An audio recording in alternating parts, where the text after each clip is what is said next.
আসসালামু আলাইকুম, আমার নাম মোহাম্মদ ইমরান সরকার। আমি হঠাৎ করে রামচন্দ্রপুর আসলাম ড্রাইভিং প্রশিক্ষণ দেওয়ার জন্য। আসার পর এই ব্রিজ, এত বড় ব্রিজ আমি দেখতে পারলাম।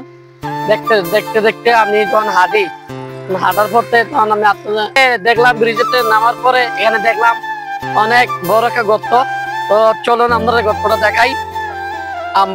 আমরা ব্রিজেতে নামার যারা ব্রিজটা তুলতে মতো আসবেন, আসার পরে যেগুলো দেখবেন এই যে কত বড় গাথা। এখানে দেখেন আমরা এসে দেখলাম কত বড় একটা গর্ত। এই যে দেখেন ব্রিজের একটু সামনে আসলে এই গর্তটা দেখা যায়।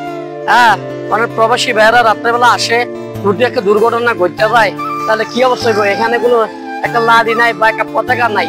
তো এই গ্রামবাসীদেরকে আমি একটা কথা রিকোয়েস্ট করে বলবো যে এটা যেন তারা মিলেমিশে এই কাজটা করে ফেলে। আর এখানকার মেম্বার চেয়ারম্যান যারা আছে তাদেরকে অনুরোধ করব যেন আপনার এই গল্পটা একটু ফলো করে। এটা দেখতেছেন কিভাবে এটা ভাঙা দিতেছে।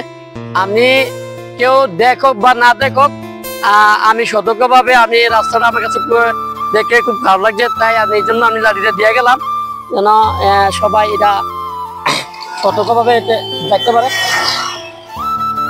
লাঠিটা দেখে যেন সবাই সতর্ক যেতে পারে। আপনারাও এটা ঠিকভাবে সতর্কভাবে গাড়ি চালাবেন। আপনারা সবাই সতর্ক হবেন। আসসালামু আলাইকুম।